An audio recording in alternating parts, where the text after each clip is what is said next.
Hello everybody and welcome to another episode of Tech Motoring. Today the Cybertruck has been officially released out into the open. So some lucky few people got their hands on the Cybertruck after over 4 years of waiting.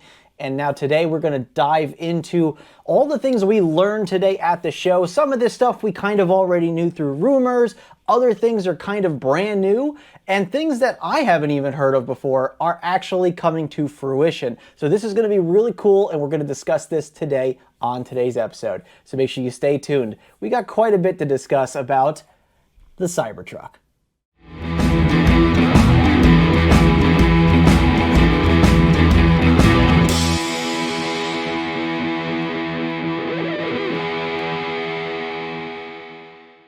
All right, everybody, welcome back. So like I was saying, we have some awesome news today. The Tesla Cybertruck has officially been delivered to some people. They now have their Cybertruck because they were probably some of the first people that actually hit that order button on the phone as soon as it was released out November of 2019. I can't believe it's been over 4 years since we've actually first seen the Cybertruck. And depending on who you are, some of you might have saw the Cybertruck and went, huh, interesting. Some of you would have went, oh, what is wrong with them? And some of you probably went, I need to have one of those in my driveway immediately. And I kind of fell into the whole like, it's okay, not really crazy about it. But then the more I started looking into it, the more I said to myself, oh, you know what? I think I need to have this truck. Plus, it was super enticing to see a pickup truck for only $40,000, which is one of the reasons why I pre-ordered my Cybertruck. Now, if you followed this channel for a while, you will know that I actually pre-ordered mine about 9 months after the actual pre-orders opened up. And with that pre-order, I made sure that I got my reservation in for a rear-wheel drive Cybertruck, which we weren't even sure if that was actually going to come out until just really today. I was actually surprised. I'm sure there was some rumors swirling about whether or not the rear-wheel drive version was even going to come out. But today it actually just kind of solidified that it is actually coming out, but it's going to be slightly delayed into 2025. They're going to concentrate on the other two variants first. And of course, the other thing that I did when I pre-ordered my Cybertruck is I made sure that I got full self-driving. And it says that it is locked in at the price that you pre-ordered the truck. So I should be locked in at the $8,000 mark for full self-driving. Unfortunately, that doesn't lock in the price of the truck itself because the prices are a little bit higher than what they originally announced. So we're going to jump into that too as well. So let's dive in. I just kind of want to take a glaze over everything that we saw during the delivery event, and then I want to go through some really cool specific stuff that I now see on the Tesla site with the Cybertruck. Things that I didn't know about, maybe you did. And so let's take a look, and excuse me, I got a list here that I want to kind of go down real quick. We're going to throw in some B-roll of the delivery event today so you can see some of the stuff in case you missed it. But here's some of the stuff that I noticed from the delivery event. All right, so it opens up and Elon Musk drives out in a Tesla Cybertruck, walks out of the vehicle, walks around to the back. It looks like the tonneau cover rolls up and he jumps into the back of the truck to start his announcement for the delivery event. It was a little dark. It was hard to see some things, but it was pretty cool watching the Cybertruck coming through with the light bar on the front of it. Thought that was really kind of neat.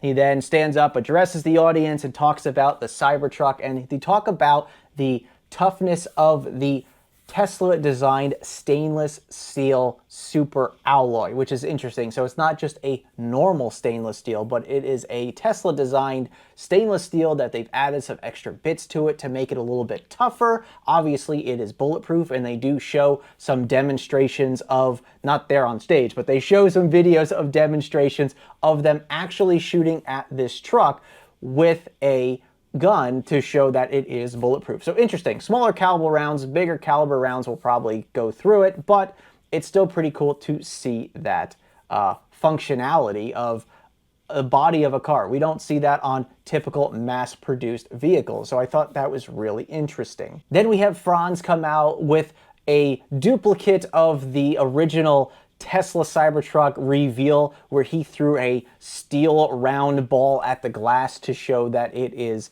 bulletproof glass, and the steel ball shattered that glass on stage in front of everybody. Well, they kind of redo that whole thing, except this time they use a baseball, or at least it appeared to be a baseball, where he threw it at the vehicle and the glass didn't shatter. Ironically, the first time he threw the ball, I don't think he actually hit the glass. It looks like he missed the glass on the first throw, which was kind of funny. But for the most part, they've claimed that this glass can allow you to get hit by rocks and other small projectiles that will basically bounce off the window and not cause damage or crack the windshield. I assume this is all the windows since they were throwing a ball at the side window, which is really cool to see because repairing or replacing your windshields can be a cost after a while. But since this is a different type of glass and it does end up getting shattered, I wonder how much that's going to cost. Oof, probably a lot. But I'm sure we'll see plenty of people on the internet and YouTube giving that a test very soon. So I'm really curious to see how much it can actually take before it breaks. They also mentioned about how the ride of the vehicle will be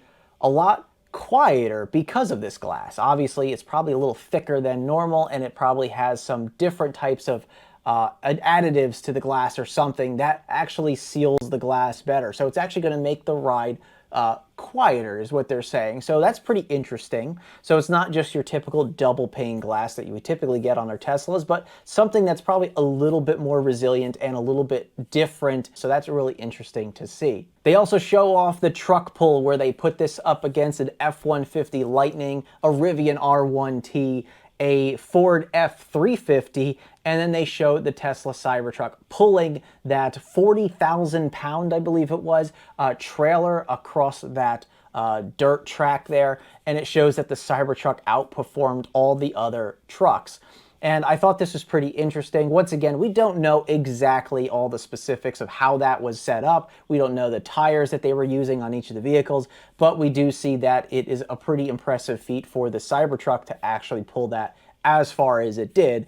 So that was kind of interesting to see as well. Then they talk about some performance of the vehicle, the drag coefficient of it being at 0.335 drag coefficient, which is pretty good for a truck for one thing, and a pretty large truck. I mean, it's a little bit bigger than I would say a mid-sized truck. So yeah, having that 0.335 is actually pretty good. They also talk about the tires being 35-inch all-terrain tires. Obviously, tires are things that you can change at any point, so really it's not something that's going to be stuck on the vehicle forever, so you could change to a different type of tire. I'm sure some people will be putting some pretty beefy off-roading tires on theirs, and since it does have an air suspension, I'm sure some people will try to fit even bigger tires underneath those wheel wells, so I think that's going to be kind of cool to see. We also see that it has 17 inches of ground clearance. Now I'm assuming that is at its tallest air suspension setting, so 17 inches of ground clearance is pretty impressive for a lot of trucks. Since the truck is completely flat underneath, there's less objects to get caught onto rocks or other debris when you're driving off-road, so they called this a true 17 inches of ground clearance, not what you would typically get on an internal combustion engine truck. So then we talk about steer-by-wire, which is basically a variable ratio kind of steering for the vehicle, which means that if you have the wheel at, let's say, this angle, depending on the speed that you're going will depend on how much the tires will turn to assist your steering, meaning that if you're in a parking lot going at slow speeds, turning the wheel a little bit will actually help turn your tires a lot more, so this way you can sneak through the parking lot real easily. But when you're at high speeds, you don't want to turn the tires really quick or really sharp when you're doing this much turning, so they go a little bit slower, which means you might have to turn the wheel a little bit more at higher speeds, giving you a little bit more control over the steering of the vehicle. This is not new technology by any means, but it's good to see that they're finally putting this in Tesla vehicles, and I'm sure we're going to see this in the future on all the other Tesla vehicles as well. They also talk about the turning circle, so the radius in which it can turn with the steering wheel at full lock is actually going to be less than what the Model X can do right now, which is pretty impressive. That four-wheel steering really helps in situations when you need to make a sharp turn, 90-degree turns, you know, in a parking lot or parking garage. This is really going to help in a lot of scenarios like that. So it's really good to see that option as well on there. So good to that. Four-wheel steering, I think, is very much needed in vehicles of that length and longer. So awesome on Tesla to do that. They then get down to the 48-volt architecture of the vehicle. That means all the accessory stuff that used to be 12 volts, like we've had in the past 100 years of cars, is now going to be 48 volts. Now, this is really cool from a standard industry point because we're basically now starting a new standard in this industry, which is going to be a little bit difficult at first, I think, for a lot of accessory companies. Now, obviously, they're still going to probably have some 12-volt sockets in the vehicle because, let's face it, we all use 12-volt accessories in our vehicles on occasion, but the majority of the vehicle will be 48 volts. More efficient transfer of that energy, so there's less resistance in those wires. Fantastic to see. This was rumored a while back, and yes, it's finally true that it is 48 volts. But on top of that small voltage, we are talking 800-volt architecture for the traction battery, the high voltage battery. That is going to be 800-volt architecture. We don't know exactly roughly where in that 800 range it's going to be. It could be high 7s, low 8s. We don't really know for sure, but we know it's based on an 800-volt architecture, which is really cool. And we have to see how this is going to work with the superchargers. Version 3 and 2 superchargers are only 400 volts, but on the version 3s, can they turn those up to 1,000 volts? Or, you know, are we going to have to wait for the version 4s to come out before we see charging improvements on that 800-volt architecture? These are things that we don't know yet. Maybe we do know. If you do know, put it down in the comments. But honestly, I'm not really 100% sure if anything I've heard is 100% true. And I think Tesla is still throwing those out there. And yes, the truck does come with a NACS port in the rear fender. Of course, they are not changing to anything else because Tesla NACS is the standard now, or at least it will be moving forward for most of the other car companies. So awesome to see that charge port in the back there. I think maybe it could be better off if it's a little further towards the back of the truck. That would have probably been easier for backing into supercharger spots. I'm just afraid that we're going to get a lot of people who don't really pay attention backing up their Tesla Cybertrucks and bumping into superchargers and potentially damaging them, which is obviously just less superchargers for everybody else, and that's not a good thing. So let's hope that either it's not too far stretched as we've seen in some other spy shots, or, you know, maybe we just have to deal with it till the version 4 superchargers come out. They then show a drag race between the Tesla Cybertruck and a Porsche 911. They claim a 2.6 second 0 to 60, 11-second quarter mile. The 2.6 second 0 to 60 is with their beast mode, and that is a really interesting thing. So it's the tri-motor. I guess you could put it into a beast mode, which is similar to the ludicrous mode or the cheetah mode, I think it was called on the early ones, or plaid mode on the newer one. So I guess they kind of have this new mode called beast mode to give you more acceleration off the line. And yeah, it's kind of fun to see them pulling a Porsche on a trailer and it beat the same Porsche that was racing next to it. Haha, it's all funny. Okay. But yeah, we can move on from that. So we do see the door release on the pillar of the vehicle. So when you want to open up the door, they kind of showed you hitting the thumb on the button and then pulling the door open with your hand.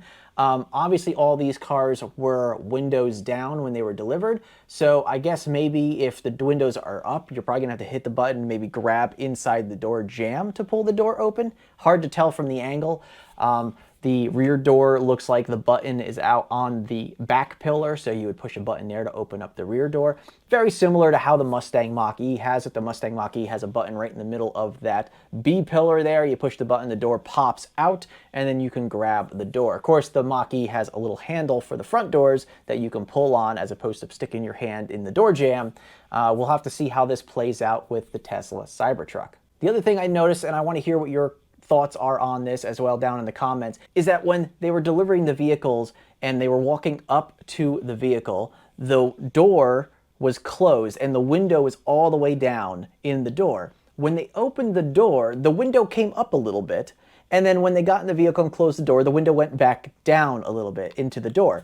And I'm not really sure what the purpose of that is. I haven't really thought about it too much yet, but if you know what the purpose of that is, throw down in the comments why they do that. I'm not really sure. I've never seen that before. Obviously, we've seen them all where, you know, when you open the door with the window up, the window comes down a little bit, you open the door so it gets past the frame of the car, and then when you close the door, the window goes back up into the channel of the door. And so that actually makes sense, but this was weird with the window all the way down, how the window was going up and down based on if the door was open or closed. Interesting. I caught that. I don't know if you did, but let me know if you know why it does that down in the comments. All right, now that we've kind of gone over some of the highlights of the event that we saw at the delivery center, I then took a peruse around the Tesla website and the Cybertruck area, and we kind of looked at some of the things that they were showing on the website. That some of the things I've heard about, some of the things I didn't even know about, and I think this is going to be awesome when we see this. So let's get down to some of the details and talk about what we see here on the website. All right, so we finally have a new Cybertruck website after 4 years. They did not update this at all. So at least now we see a slightly updated Cybertruck. Really, they didn't change it all that much over 4 years. A couple things here and there, but for the most part, the Cybertruck stayed pretty close to what it was 4 years ago, which is pretty impressive. So as we could see on the Cybertruck site, we have the Cybertruck in its glory right there. I don't know if anybody noticed that little Easter egg right there. That guy was popping up. He has a little like Cybertruck, you know, light on his head or helmet maybe. But I just saw that. I posted this up on X and you know, I was curious to see if anybody else had seen that. It was really interesting that that little guy pops up on the Cybertruck on the website. If you wait long enough, it just goes boop, and there he is in the driver's seat of the Cybertruck with his little light bar head there. Kind of interesting. So if we scroll down on the Cybertruck website here, we see the new pictures of the Cybertruck. We see now some statistics of the Cybertruck. We see 11,000 pound towing capacity, the 340 mile estimated range, and the 2.6 second 0 to 60 time. So we're seeing some statistics now, some updated statistics from when we originally were told about the Cybertruck. Interesting that we don't see the 500 mile variant yet. Well, I don't know if that's going to happen anytime soon. Maybe in a few years when battery technology gets a little bit better. So anyway, let's scroll down some more, and we see here we got some more videos of the Cybertruck rolling along, which is really cool to see. They shows the armor of the stainless steel and how strong it is against all different types of, you know, things running into it. Ooh, shopping cart, of course. Shatter resistant glass, so it shows some objects getting thrown into the glass and just shattering, and yes, the glass is behind. Oh, there's the baseball that Franz threw at it. So at least we can see that there. We then see it around a construction area, which they did show a little bit during the delivery event. So really interesting. So they are kind of trying to say, hey, you can use this as a work truck on your work site. This is what it's made for. It's got the electrical outlets in the bed. It's got the electrical outlets inside the cab. It is a truck that is meant to be a truck. And I think that's kind of cool to see that. And you know, maybe people will start adopting a Cybertruck as their construction vehicle, or, you know, whatever. We'll see. But anyway, we see it pulling all sorts of things. We see it camping out into the wild here. It shows the tonneau cover in all its glory, working, sliding up and down. Really, really interesting. So here's where it shows power up your site. You can operate your tools. Has 120 volt, 240 volt bed and cabin outlets, like I was saying before.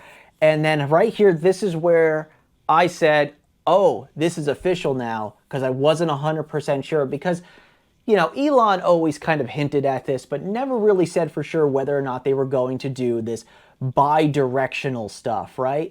So this was really cool how it says right here, during a grid outage, provide up to 11.5 kilowatts of power directly to your home.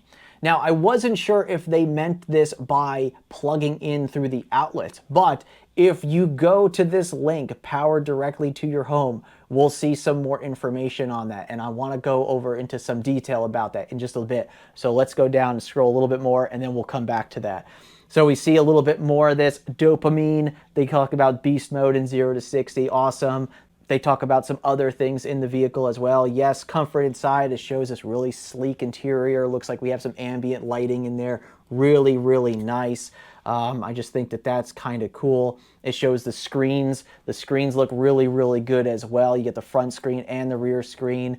You have your audio, which is supposed to be really good. We know that Tesla's premium audio is actually a really good sounding system, and looking forward to that in the Cybertruck. Talk about charging all your equipment, whether it be your phones, your tools, your laptops, whatever you can charge basically in an outlet, or wireless charging, obviously, for phones. You can do it here in the Cybertruck. Really cool. It shows the bioweapon defense mode. So bioweapon defense is nothing new to Tesla, but it is something that we've seen on the Model S and Model X. So that is an interesting thing that they've added into the Tesla Cybertruck as well. Scrolling down some more here, we see the vast interior with the glass roof. Really, really nice. We see the adventure going, which is, obviously they're trying to sell this as an adventure truck as well. Go out into the middle of nowhere, camp in it. You can see they have a little camp tent on top of the bed, which is really interesting. I guess that's from them being inside of the bed. It shows this light bar on top, which they originally kind of just found out about a couple days ago. So the light bar is now there. We see that that is probably going to be an option. They show some more camping stuff here, just kind of going through the thing of, showing all the stuff it can do. The tire, the spare tire. So the spare tire that we know wasn't going to fit in the underwell of the bed, they have it strapped in the back bed of the truck. So interesting that there's no way to really hide it from anything, probably because the batteries will be in the way. They can't go deep enough in underneath the bed. So they ended up having to just strap it to the back. Probably going to be an option for a spare tire. It's probably not something a lot of people are going to go out of their way to get. And here is where things get interesting. So we see the Cyber Beast, which is going to be the one that they probably produce the most of first. We have a 320-mile range. And then it says plus range extender, 440 plus miles. I don't know what that is. Does anybody know what that is? I don't know what this range extender is. It's obviously not a gas range extender, but what is that? So I'm really curious. Are they building some sort of extra battery that you can put in the bed of the truck that you can plug in? I don't know. I've never heard this before, but I'm going to look this up after I do this video. So you can put down in the comments if you want, but honestly, I got to look this up. I haven't even had a chance to look it up yet, but I think that's really interesting. We see the 0 to 60 time. We know it's all-wheel drive because it's the 3-motor variant, 130 mile per hour top speed, which is, plenty. I mean, it's completely unnecessary, but it's plenty. 11,000 pounds of towing, which is, 11,000 pounds is a lot of towing, so that's pretty interesting. We can see the weight comes in about 6,800 pounds, so pretty beefy truck. Obviously, it's no Hummer EV, but it's still a beefy truck. We see our cargo at 120.9 cubic feet, so pretty decent cargo space. 20-inch wheels, seating for 5 adults.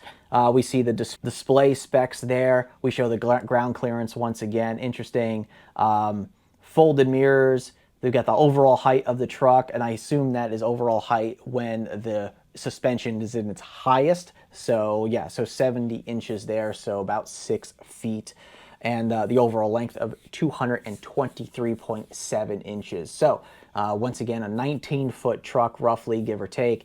And yeah, that's not a huge truck, but it's big enough where it's going to fit in some garages, but maybe not all garages. So if you're planning on charging this in your garage, yeah, you might have to shimmy some stuff around. You might be bringing your charger out into your driveway to plug this in.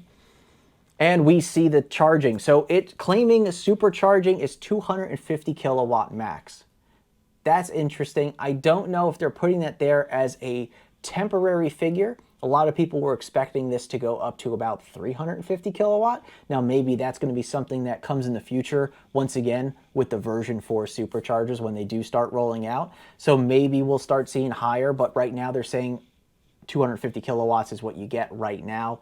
And who knows? They've done charging improvements over-the-air updates in the past, so it wouldn't surprise me if they've done this again in the near future.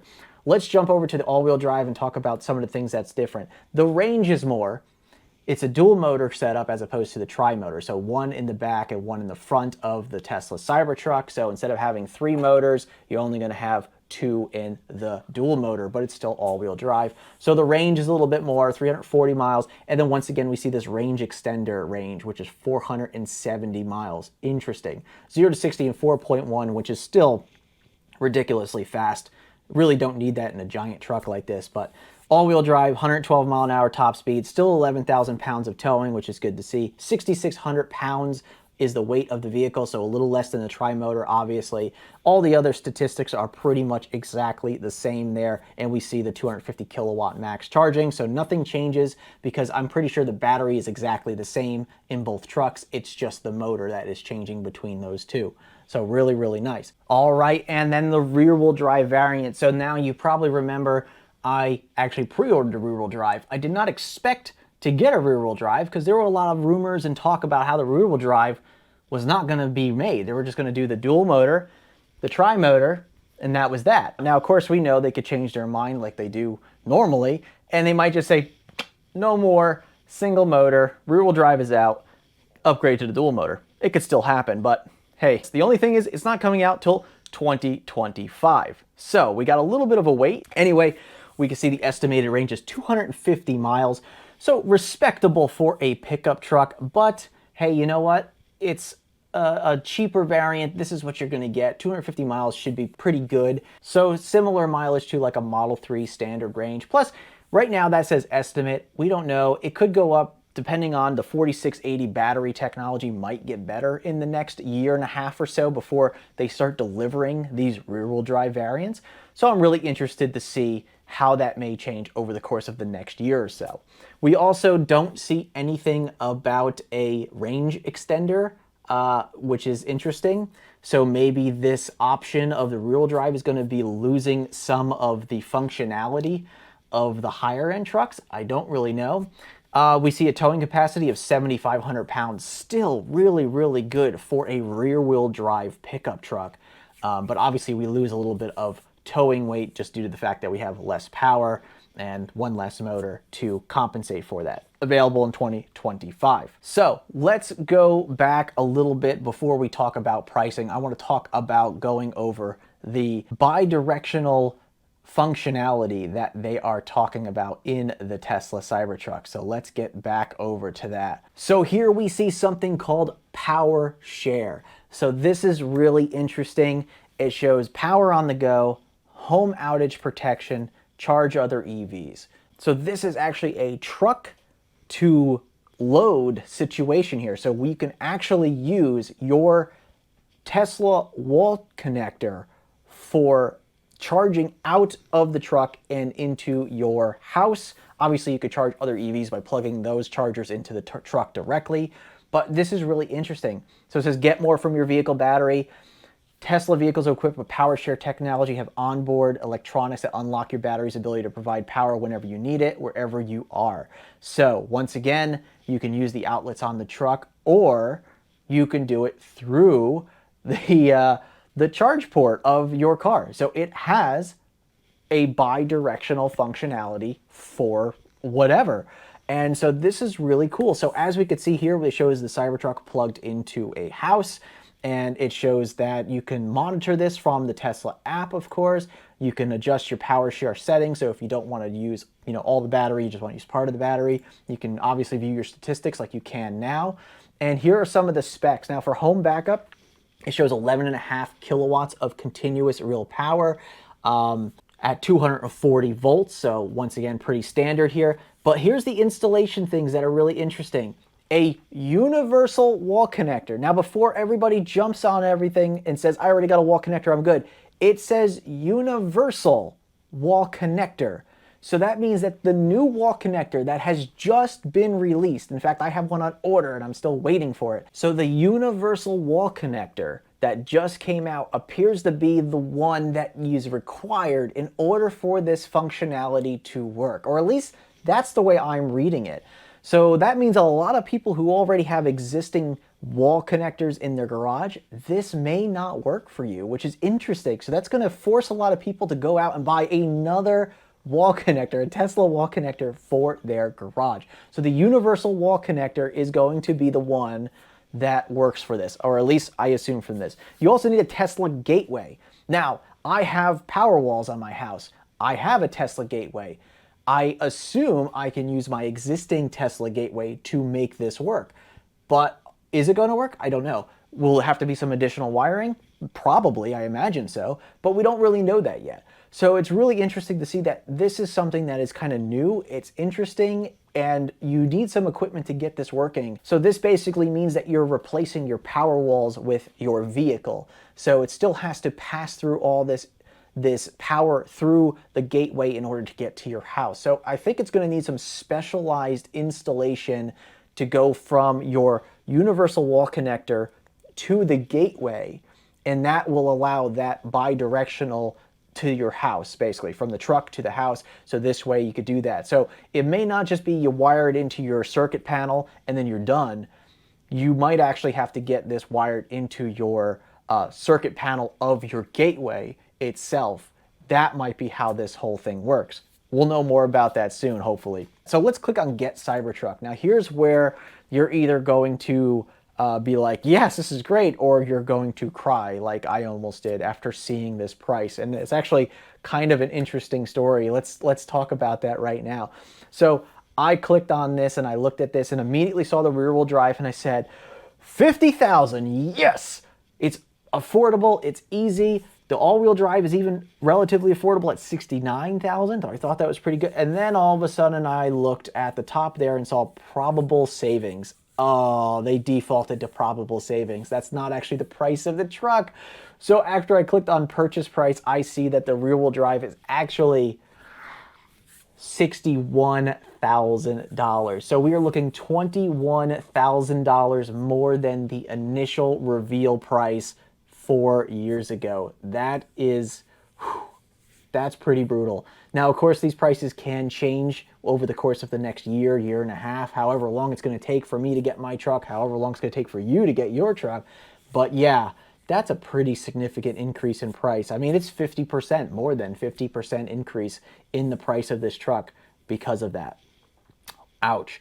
Anyway, we can see that the all-wheel drive is starting at about $80,000 and the Cyber Beast is $100,000. So yeah, so I don't know about you. Some of you are probably going, this is good. I can afford this. This is perfectly fine. I'm looking at this going, woof, that's quite a bit of money. I was really hoping to be able to bump myself up to the all-wheel drive, but honestly, I don't think I could. Now, the only way that'll get me to bump up to an all-wheel drive model is if I lose a lot of functionality from going with the base model. For instance, the bi-directional part. If I somehow lose that functionality because I don't have the all-wheel drive model, or let's just say it's a battery restriction or something, a battery size restriction, I'm really going to consider going with the all-wheel drive. And I'm going to try to have to find a way to get that extra money to do that.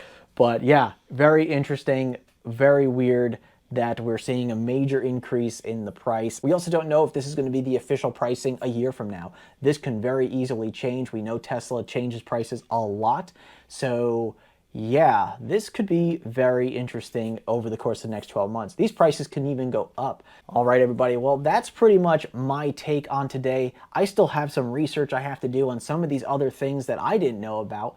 And this is going to be really cool. I am really excited for the Cybertruck. I'm really excited to see my first one out on the road, owned by an individual, not just a Tesla one, you know, driving around. So this is going to be really, really cool. And I hope you enjoyed this video, give you a little bit of insight. If you liked it, go ahead and hit the thumbs up just below. And of course, if you're not a subscriber to the channel, please consider subscribing to the channel. We will eventually have a Cybertruck. Who knows when, but eventually we will. So it'll be really cool when we get it. And for the time being, you can follow us with our Tesla Model 3. So anyway, thanks again for watching, and we'll see you on the next episode. And remember, welcome to the future, and welcome to Deck Motoring. And we'll see you at the Cybertruck delivery day for me. That's a long time away. Just stay tuned to the next episode. Have a good one.